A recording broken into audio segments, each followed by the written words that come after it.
नमस्कार, जय श्री कृष्णा। मैं ज्योतिषाचार्य ऋषिकेश भारद्वाज।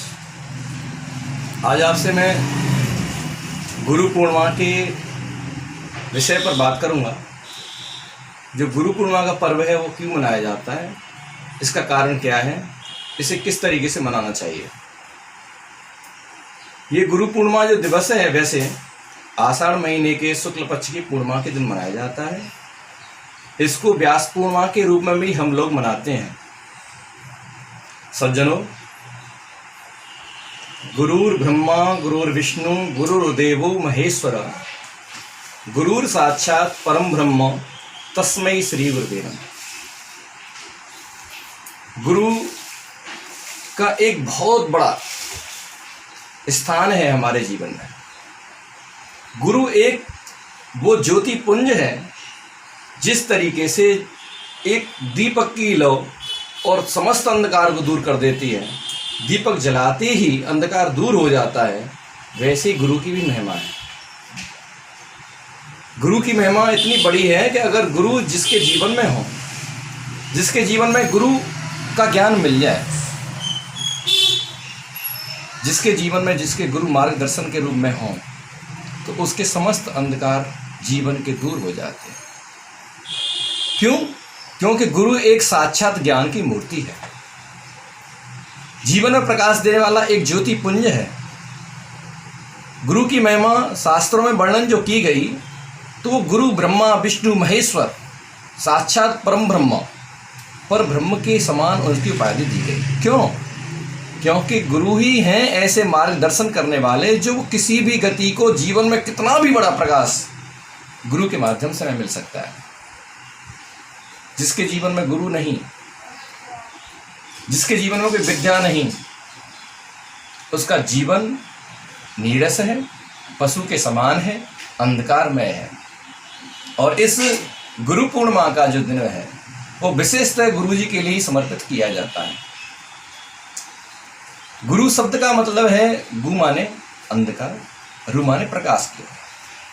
जो हमें अंधकार से प्रकाश की तरफ ले जाते हैं उन्हें हम जो है गुरु शब्द से संबोधित करते हैं। सज्जनों, गुरु की महिमा शास्त्रों में अनेकों प्रकार से वर्णन की गई है और इस दिवस को हम व्यास पूर्णिमा के दिवस में भी मनाते हैं।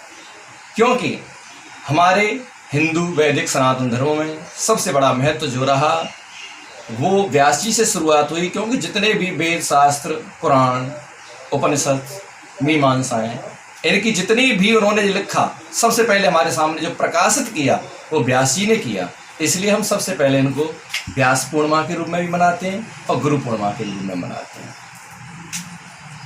गुरु के विषय में एक बात और कही गई है, श्री गुरु पद नख मन गण ज्योति और सुमिरत दिव्य दृष्टि ही होती। जो गुरु जी हैं उनका जीवन में ऐसा महत्व है कि उनके अगर पैरों के नख जो है, अंगुष्ठ का जो नख है, अगर उसका सुमिरन व्यक्ति कर ले, उनको एक बार चूम ले, उनका धोवन कर ले, उनके पैरों को धोवन को अपने सिर पर बिठा ले, तो सुमिरत दिव्य दृष्टि होती। उसके जीवन में किसी भी प्रकार का कोई अंधकार कैसा भी है वो दूर हो गया। इसलिए सज्जनों, इस पर्व को हम गुरु पूर्णिमा के रूप में मनाते हैं। अब ये कैसे मनाना चाहिए, कब मनाना चाहिए, इसकी विधि क्या है, हमें ये भी जानना आवश्यक है। वैसे बहुत से हमारे जिज्ञासु लोगों के प्रश्न कई बार हमारे पिछली बार भी आए कि समझ में नहीं आता, हमारे जीवन में गुरु नहीं है, हमने तो किसी गुरु को बनाया ही नहीं है, और जिनके गुरु चल बसे हैं उन्हें क्या करना चाहिए। तो सज्जनों, मैं उनके लिए कहूँगा कि जो माता पिता का सद्मार्ग है, सबसे पहले तो वही उनके गुरु हैं, उसको माने। गुरुओं की कई अलग अलग व्याख्याएं की गई हैं शास्त्रों में। सबसे पहले तो माता को, तो माता पिता और हमारे विद्या गुरु, बहुत से कहते हैं विद्या गुरु। तो गुरु की महिमाएं अलग अलग शास्त्रों में वर्णन की गई हैं। एक माता को गुरु कहा गया, सर्वप्रथम माता गुरु होती हैं, द्वितीय विद्या गुरु होते हैं, तीसरा जो मोक्ष मार्ग वो बताए। हमारे अंधकार को सब तरीके से दूर कर दें, हमारी सब समस्याओं का निराकरण कर दें। जीवन में किसी प्रकार के कोई अंधकार में जीवन न रहे, एक गुरु होते हैं। तो सज्जनों, हमें गुरु का पूजन किस विधि से करना चाहिए, कैसा करना चाहिए। जिन लोगों ने कहा हमारे गुरु जी नहीं हैं, चल बसे हैं, अब हम क्या करें, तो उनके लिए तो सर्वप्रथम मैं यही कहूँगा, जिनके गुरु जी चल बसे हैं, गुरु का मतलब ये नहीं होता है कि जाकर के मूर्ति को ही गुरु की पूजा करना शुरू कर दें। गुरु का मतलब है कि उन्होंने जो हमें मार्ग बताया है, जो उन्होंने मंत्र दिया है। आज का कोई फैशन नहीं, जो गुरु एक फैशन हो गया है, फैशन नहीं, संस्कार है गुरु। गुरु तो संस्कार का नाम है, जिसने जीवन में एक संस्कार को दिया। तो फैशन में नहीं, गुरु ने हमें कौन सा मार्ग बताया, उन्होंने हमें जीवन की जीने की ढंग कलाएं, उन्होंने अपना व्यवहार, आचार विचार, शुद्धता, पवित्रता, ये क्या चीज़ें हमें दी, उन सब को मान करके अपने जीवन को संयमित बनाते हुए गुरु की वाणी का आज्ञा पालन करना सबसे पहला तो गुरु पूर्णिमा पर्व इस बात का है। उसमें भी एक आ गया भैया, अगर आप जो हैं गुरु की, वैसे तो प्रत्येक दिन ही गुरु के आचार विचार व्यवहारों को, संयम शौच क्रिया जितनी भी बताई गई हैं, इन सबको मनाना चाहिए। फिर भी अगर इतना भी न कर सके तो गुरु पूर्णिमा के दिन तो विशेष है अपने गुरु की छवि सबसे पहले तो उनके पास जाए, अगर वो गुरु स्थान पर जाकर के उसको पूज ले। इतना भी अगर न हो सके तो गुरु की छवि को रख करके उनके सामने फूल पुष्प इत्यादि अर्पण करें, फल इत्यादि उनको अर्पण करें और उनके मंत्र का जाप करें। और जिन्होंने बिल्कुल गुरु नहीं बनाए हैं तो कृष्णम वंदे जगद्गुरुम, उनके लिए कह दिया गया है कि सबकी भारतवर्ष में तो विशेषता गुरु पूर्णिमा का विशेष महत्व है ही। तो वो कृष्ण को, अपने इष्ट को, जिस देवता की विशेष आराधना करता हो उसको अपने गुरु स्वरूप में मानकर, अपने माता पिता को गुरु स्वरूप मान करके उनका पूजन करे, उनकी पूजा करे, उनके कहे हुए मार्ग पर चले, उन्हें अपनी तरफ से समर्थ होते हुए उनके लिए फल फ्रूट, भेंट, द्रव्य, वस्त्र इत्यादि उनको अर्पण करें और बार बार गुरु मंत्र का जाप करें।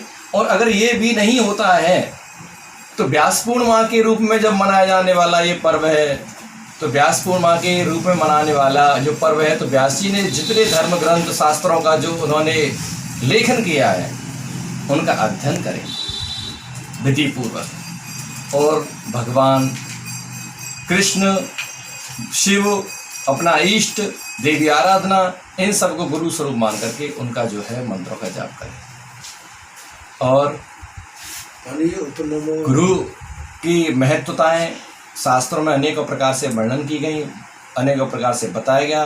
सज्जनों, बहुत सी बातें ये हैं कि गुरु का एक बहुत बड़ा स्थान अपने जीवन में है कि वो ईश्वर से मिलाने वाला है। कई जगह में कह दिया गुरु ब्रह्मा गुरु विष्णु, कई मंत्रों से कह दिया असत गिर समंशात कज्जलम सिंधु पात्रे सुरतरवर शाखा लेखनम पत्र मुरभी लिखित यद गृहीत्वा शारदा सर्वकालम तदपि तव गुणानाम ईश पारम न याति। जब इन सब को नहीं पाया जा सकता, उनके गुणों का बखान नहीं किया जा सकता, क्योंकि गुरु एक संस्कार देता है।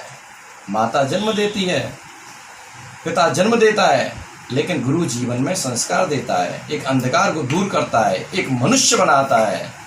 इसलिए सज्जनों, अपना गुरु मान करके उनकी विशेष श्रद्धा, आस्था, भाव तीन ही हैं संसार में जो जीव के हितैषी हैं, माता पिता गुरु।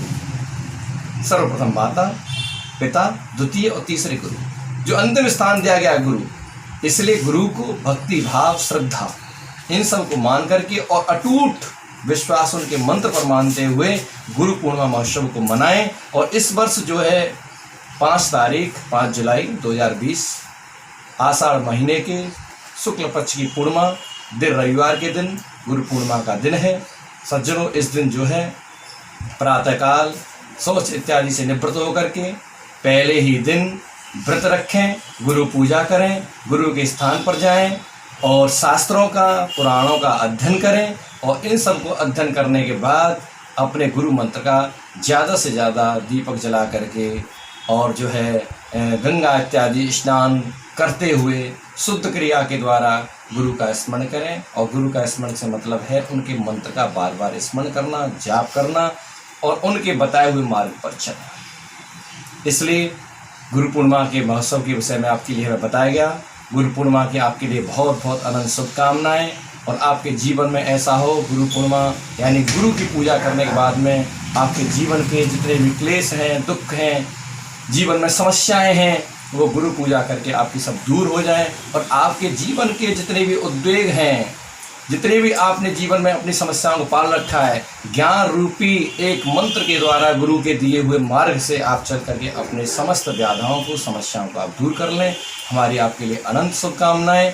और किसी प्रकार के महत्व को जानने के लिए, किस प्रकार पूजा विधि, अनुष्ठान, पूजा, गुरु की पूजा का महत्व, ये सब विस्तार से जानने के लिए आप हमारे ब्रह्मर्षि एस्ट्रोलॉजी पॉइंट सप्तऋषि नगर जो मथुरा में है, आप वहाँ पर संपर्क कर सकते हैं।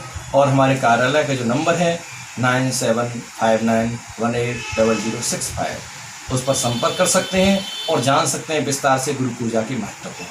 इसलिए सज्जनों, आज बस इतना ही। आप अपने गुरु पूर्णिमा का आनंद अपने गुरु के चरण कमलों में जाकर के अच्छे से मनाएं, गुरु स्थान पर जाकर के मनाएं। आपके लिए बहुत बहुत शुभकामनाएं और बहुत बहुत साधुवाद। जय श्री कृष्ण।